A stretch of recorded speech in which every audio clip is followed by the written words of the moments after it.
Here are 10 Kentucky straight bourbons priced under $50 that have consistently outperformed bottles costing $200, $500, and even $3,000 in documented blind tastings. The evidence comes from reputable spirits competitions, professional whiskey critics, and verified industry data, not internet polls or casual online reviews. And here is something worth paying attention to. Some of these $20 bourbons use the same mash bill as bottles that trade for thousands of dollars on the secondary market. When a $30 bourbon beat everything in the room in 2019 at the San Francisco World Spirits Competition, something remarkable happened. Henry McKenna 10-year bottled in bond, a bourbon retailing for $30 to $35, took home Best in Show whiskey, not Best Bourbon. Best whiskey, period. It defeated every Scotch, Irish whiskey, and Japanese whiskey in the entire competition. Industry expert and judge Fred Minnick noted that it outscored single malts and Irish whiskeys priced between $70 and $150. Only once before in the competition's history had a bourbon claim that title. That result forced a lot of people to reconsider what they were actually paying for. The blind tasting that shook the premium market. In December 2024, a controlled blind tasting was conducted featuring a professional whiskey critic who also judges at the San Francisco World Spirits Competition. 20 American whiskey expressions went head-to-head, 10 bottles under $50 against 10 bottles over $200. The outcome was brutal for the premium tier. Heaven Hill bottled in bond at $30 beat William LaRue Weller, which trades for around $1,800 on the secondary market. That same $30 bottle also outscored Angel's Envy Cask Strength at $310 and Garrison Brothers Cowboy Bourbon at $280. Fred Minnick put it plainly, a $50 bourbon can absolutely hold its own against anything priced over $200. The $23 bourbon that beat Pappy the Beverage Tasting Institute ran a nationwide blind tasting with everyday American whiskey drinkers. Jim Beam Black, priced at $23, went up against a bottle believed to be Pappy Van Winkle, a bourbon that trades around $3,000 on the secondary market. 54% of tasters preferred the Jim Beam Black, and 55% described it as the smoother pour. Jim Beam's 7th-generation master distiller said the results prove that bourbon can be both exceptional and affordable. The bottled in bond blind tasting, 12 members of the Bourbon Society of Baton Rouge conducted their own blind evaluation of 10 bottled in bond bourbons. Old Grandad bonded at $23, finished second. Colonel E.H. Taylor Small Batch, the allocated bottle people hunt for, landed fourth. The organizers noted that E.H. Taylor performed well, but nowhere near as impressively as its reputation and marketing would suggest, pointing out that branding plays an outsized role in how consumers perceive value in today's bourbon market. Henry McKenna, 10-year bottled in bond, won Best in Show whiskey at the 2019 San Francisco World Spirits Competition. Produced by Heaven Hill, this single barrel, 100 proof bottled in bond bourbon is aged a minimum of 10 years. The mash bill is 78% corn, 10% rye, and 12% malted barley. Every bottle shows the barrel number and barreling date. Original retail was $30 to $40, though post-award demand pushed prices to $55 and occasionally higher. Still well below most of the allocated releases it beat in blind judging.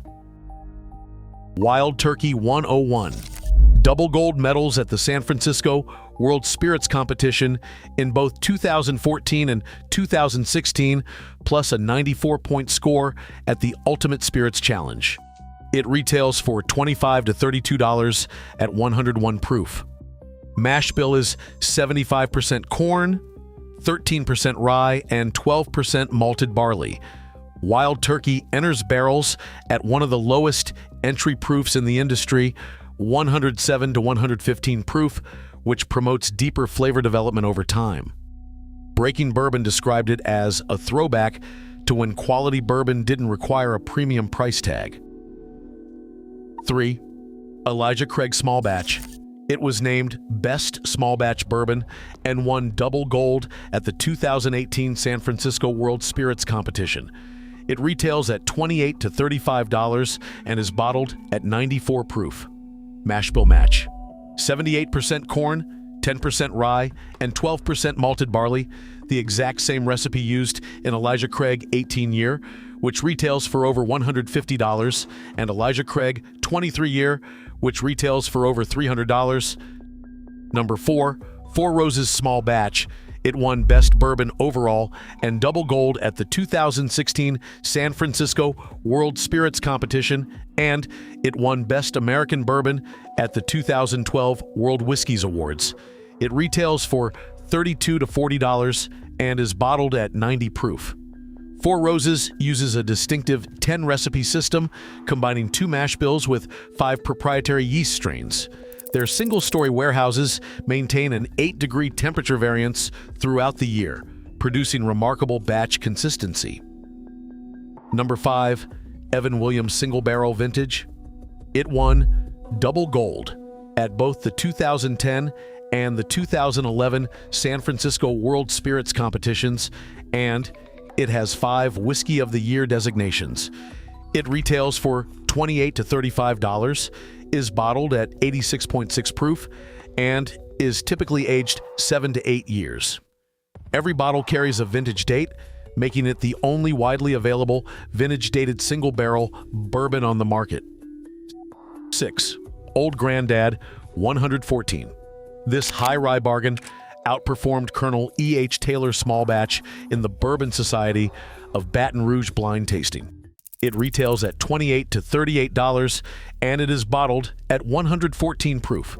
The mash bill is 63% corn, 27% rye, and 10% malted barley, the same high rye profile as Basil Hayden's, which costs considerably more.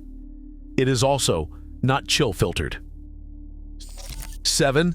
Russell's Reserve 10-year. It won first place in Fred Minnick's 2022 public vote for bourbons around $40, earning 40.8% of votes and more than doubling the runner-up. It retails for $40 to $55.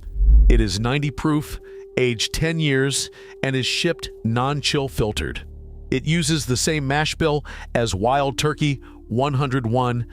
It is named in honor of father and son master distillers Jimmy and Eddie Russell, who together bring over 100 years of combined experience. 8. Buffalo Trace. It has multiple double gold medals and was named Distillery of the Year in 2020 with 18 total medals. It retails for $25 to $30 at 90 proof. Jim Murray's Whiskey Bible awarded it 96 points. Buffalo Trace uses Sazerac's Mash Bill No. 1, approximately 89.5% corn, 7% rye, and 3.5% malted barley. That is the exact same mash bill used in Eagle Rare, 10-year, and George T. Stagg, which commands $800 to $1,200 on the secondary market. Evan Williams Bottled in Bond. It was named North American Whiskey of the Year and won double gold at the 2021 San Francisco World Spirits Competition. It retails for just $15 to $20 at 100 proof, making it arguably the single best value in American whiskey today. Executive Bourbon Steward Chris Blattner put it simply: pick up a bottle of Evan Williams Bottled in Bond and you'll be just fine. Number 10, 1792 Small Batch. In 2024 alone, 1792 Expressions won 5 double gold medals at the San Francisco World Spirits Competition across their Bottled in Bond, full proof, single barrel, small batch, and sweet wheat releases. They retail from $28 to $35. Sweeping double gold across 5 expressions in a single year reflects consistent quality across an entire product lineup, not a one-time lucky result. The mash bill secret? The industry doesn't advertise. Here is what bourbon marketing rarely mentions. Many bottles at wildly different price points come from the same distillery using the same grain recipe. Buffalo Trace Distillery in Frankfort, Kentucky, produces bourbons ranging from $20 to over $3,000 on the secondary market. A significant number of them share identical mash bills. Benchmark, approximately $20. Buffalo Trace, $25 to $30. Eagle Rare 10-year, $35 to $45. And George T. Stagg, $800 to $1,200 on the secondary market, all use mash bill number 1. On the wheated side, W.L. Weller Special Reserve, approximately $25, and Pappy Van Winkle, $3,000 to $3,500 on the secondary market, share the same mash bill. They are produced at the same facility. Wild Turkey follows the same pattern. Wild Turkey 101, $25 to $30. Russell's Reserve 10-year, $40 to $55. Rare Breed, $48 to $58. And the Master's Keep Series, over $150, all use an identical mash bill of 75% corn, 13% rye, and 12% malted barley. Heaven Hill's portfolio tells the same story. Evan Williams Black Label, $15. Evan Williams Bottled in Bond, $18. Elijah Craig Small Batch, $30. Henry McKenna 10-year, $55. And Elijah Craig 23-year, over $300, all share a recipe of 78% corn, 10% rye, and 12% malted barley. Steve Thompson, former president of Brown-Forman Corporation and founder of Kentucky Artisan Distillery, explained the economics directly. When whiskey comes off the still, the production cost is essentially the same for everyone, the same grain prices, the same energy costs, the same level of automation. Thompson said he finds a target price point, works backwards, and aims for 50% margins. Industry estimates put the actual liquid cost per bottle at $6 to $15, regardless of the retail price on the shelf. Is the market finally catching on? By late 2024, the bourbon secondary market had dropped 9 to 11%, as a flood of limited releases and growing consumer fatigue began to erode the premium mystique. Fred Minnick predicted that the era of the automatic $200 bottle sale is drawing to a close, with more competition emerging in the $60 and under range. Breaking Bourbon noted that brands no longer get a free pass just because of scarcity or a prestigious label. Age statements are not a reliable quality indicator either. At the 2024 San Francisco World Spirits Competition, Eagle Rare 10-year won a double gold, while Eagle Rare 17-year won only a gold. The younger, less expensive bottle outperformed the older one in blind judging. Wild Turkey's legendary master distiller Jimmy Russell has said he typically does not prefer bourbons aged beyond 12 to 13 years, as they tend to lose their caramel and vanilla character. Former Four Roses master distiller Jim Rutledge echoed that sentiment, noting that heavily aged bourbons often become too woody and harsh. One reviewer, reflecting on a pour of Pappy Van Winkle, put it bluntly, "It is not some miracle liquid that no one else can replicate. It is classic Kentucky bourbon, and Buffalo Trace produces millions of bottles at a comparable quality level every single year." The bottom line, the data is consistent. Bourbon pricing reflects marketing, brand positioning, and manufactured scarcity far more than it reflects what's actually in the glass. When labels are removed and bottles are judged purely on taste, budget bourbons routinely beat premium releases costing 5 to 60 times more. Quality across all price points has never been higher. The secondary market is correcting, and the best time to be a bourbon drinker is right now.